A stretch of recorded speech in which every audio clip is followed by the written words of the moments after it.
It is. Why is the tape off the camera?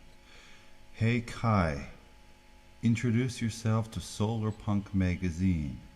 From your friend Kai. Oh, future me is such a character. Alright, what's up?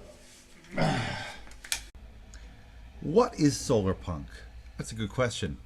And why is being optimistic punk rock?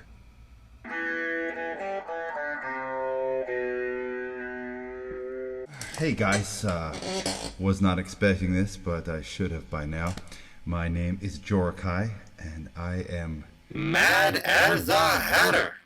That's something we used to say when I was a kid anyway. Who knows? I'm not a medical professional. Although you'd be surprised, since I have a book on a virus, COVID-19. I am possibly a journalist. There are times when I have acted in that capacity.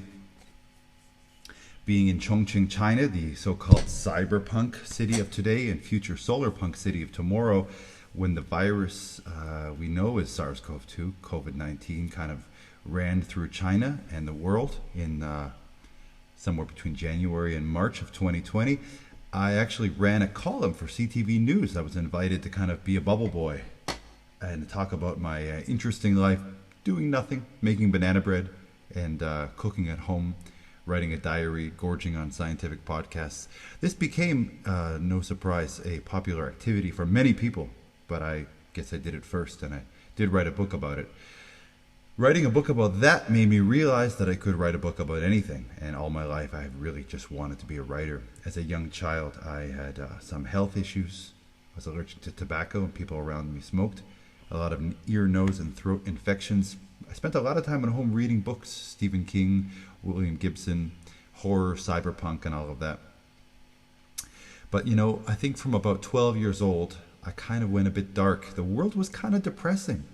And although I felt what Greta feels, I would have to say, when she sort of says, I cannot have a cognitive dissonance and just allow myself to keep going about my day. The world is on fire and we need to fix it. And I'm going to stop going to school and everything until somebody does something. I think I had the same feeling, but maybe just like many people, most people in the world, I kind of was able to bury it a little bit because I had homework to do or some friends to hang out with and eat pizza and make me feel a little bit better. There are so many things in the world we have a cognitive dissonance about, and it's a real shame. And that's why I do admire her, especially for all the flack she gets from many people around the world, mostly older men who bully her for being a teenage girl and having a lot more conviction than they do. So what's up, right? What's the thing? Why am I talking to you? That's a good question. 3 minutes into the video, we should have an answer by now. I guess I'm here to tell you that I'm really happy to meet you, and AMOS the Amazing is a dream come true for me. It began when I was about 12 years old, and I grew up in Ottawa, the capital of Canada, and I was told after transferring from an inner city kind of underprivileged school to I was lucky enough, I guess, to travel to an overprivileged school where a lot of my contemporaries were rich from a good part of town. I think a supply teacher, after I got stabbed in the eye with a pencil for being clever and funny, kind of said, to my mom, your son's quite clever, and if you could get a switch to this less violent school, it's probably good for him. I think, to be honest, being in both schools was probably good for me. But in the one of the biggest differences I found between the one and the other, the inner city and the sort of on the mountain one, where my contemporaries went from being, I guess, very, very working class families to I had friends in the mountain school that one of my classmates was the stepson of the president of South Africa, and another one was a very fancy lawyer and doctor. And I guess I always had a bit of a chip on my shoulder because I was a very normal middle class kid or whatever, and these were privileged, super privileged kids.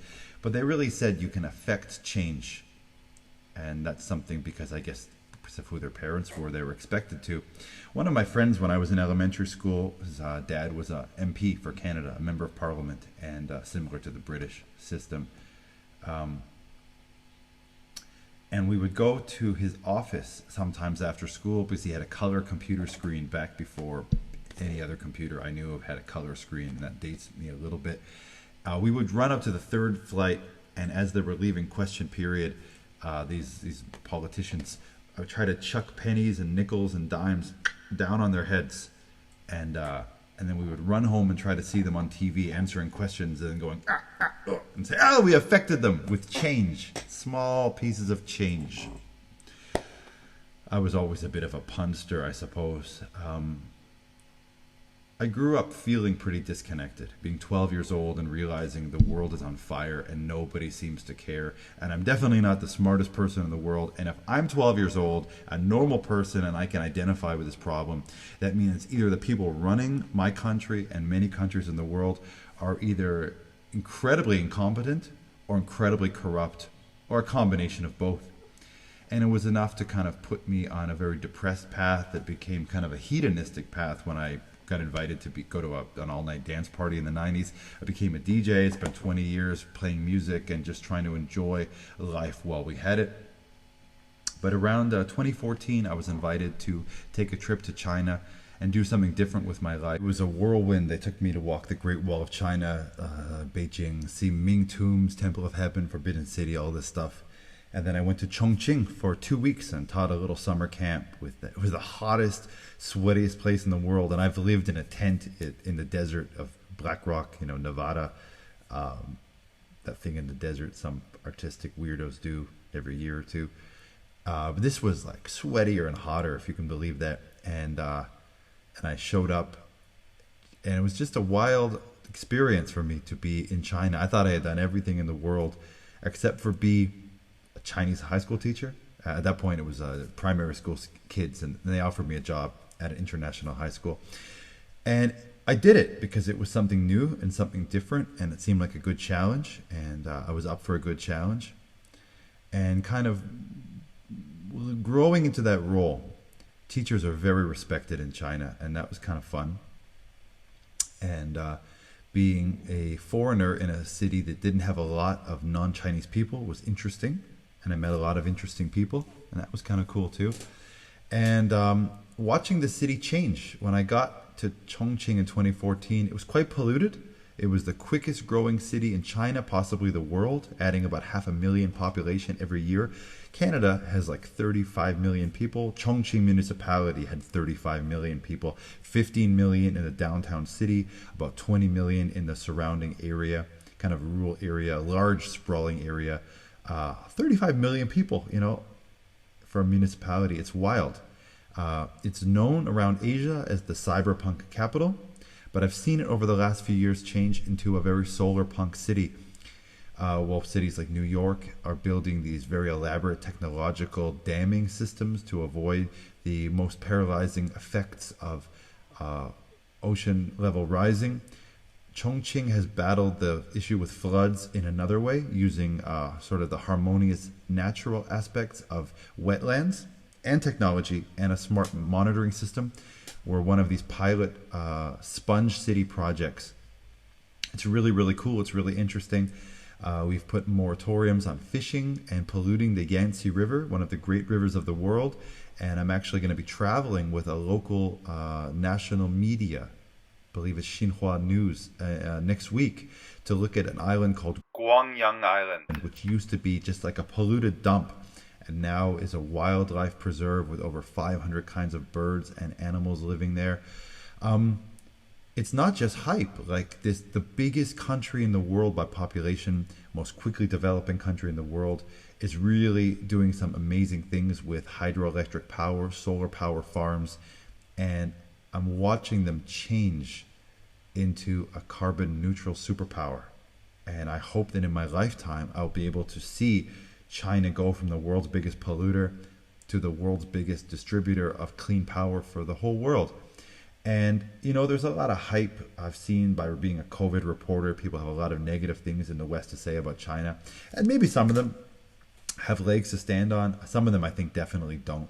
If you look at history, and I don't like to get political, I love culture and art. And I'm not an expert in politics, but you go back 100, 150 years in terms of how Europe treated China and what China's had to overcome. And it's a raw deal. I just kind of think that in the capitalist bubble, we get capitalist billionaire media and we call it freedom. I'm not an expert in governments, but I do think having countries that develop quickly in Africa, Latin America, and Asia that are not run by billionaire oil companies is a good thing. I think having countries that are willing to invest trillions of dollars in subsidizing solar power instead of my country of Canada that still subsidizes black power, oil, gas, and fossil fuels, this is a good thing.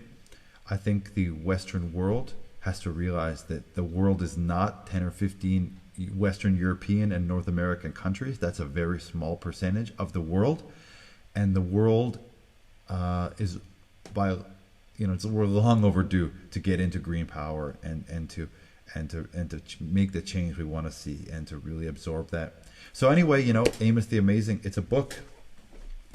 I got it here. It's my book. It's a love letter to all the children's fantasies I knew of growing up. You might say it's a little bit like Chinese Harry Potter meets Alice in Wonderland. Probably a gross simplification. And I'm not saying it's as good as either, but if you say that, I'll take it. I read 1,000 books growing up, and I love them all. And I'm just really proud to have one to put beside all the books I love and something to pass on to the future kids. And this one has a positive message for the future. It has a hopeful message that we're going to get through some tough times ahead. We're going to work together and we're going to come out on top. We're not going to let billionaire, big oil goons tell us that climate change is a hoax. And we're not going to let them keep selling oil. We're going to stop all of that nonsense yesterday, or at least today, so that tomorrow is a better place. And it means a lot to me to be able to share this book with Solarpunk Magazine. If you're still listening, there's a link above or below. Maybe I'll do both. And we got a special extra long excerpt of AMOS the Amazing. And I believe in a couple of weeks, we're going to do a discounted sale. We're trying for a partnership with BookBub, which has a huge readership. So if you want to wait to buy the book, I'm hoping by December 2022 we will have a discounted ebook, and paperback we made as affordable as possible and as green as possible. But if you want to go totally green, get the ebook and save the trees. I love trees. They make the world a better place. And that's it. Thank you so much for your time and for listening to some of my story. I'd love to get to know you better. To get to this page, I think you had to put in your email, and I'm gonna try to use that email to send you an email next month. So keep an eye out. It might be in your spam or promo or whatever. We're using MailChimp, but try to get that message to you to let you know that the discount is on. But if you don't check those or you didn't give a real email, that's cool. Just you can check the book out in December. I think it might have a pre-Christmas promo. And I'm just happy to share a dream with you, and hopefully I'll have more books to come. I'm going to try to have a Solarpunk message with all of them. And it's really good for our mental health, I think, to throw off the shackles of apocalyptic apathy and really just kind of lean into this idea that the fight is not over and we can make a difference. And by working together, we can hold billionaires accountable. If there was a hell, I hope it's full of billionaires, especially big oil billionaires, that instead of changing the world when they got the reports that the fossil fuels were killing us, they spent billions of dollars over decades to lie and muddy the waters and just delay what I hope will be the inevitable, us saving the planet. But what they did really sucks. And if some of them are still alive, we should put them on trial for war crimes against humanity and our furry little friends. And in the meantime, let's just move forward positively, do the best we can. All right, as we say in China, Jiao, keep fighting, and much love from Chongqing, China. And I'd love to get to know you. Leave me a message. Let's connect on Twitter at Jorah Kai, or anywhere else you want to send me a message. Thanks so much. Peace.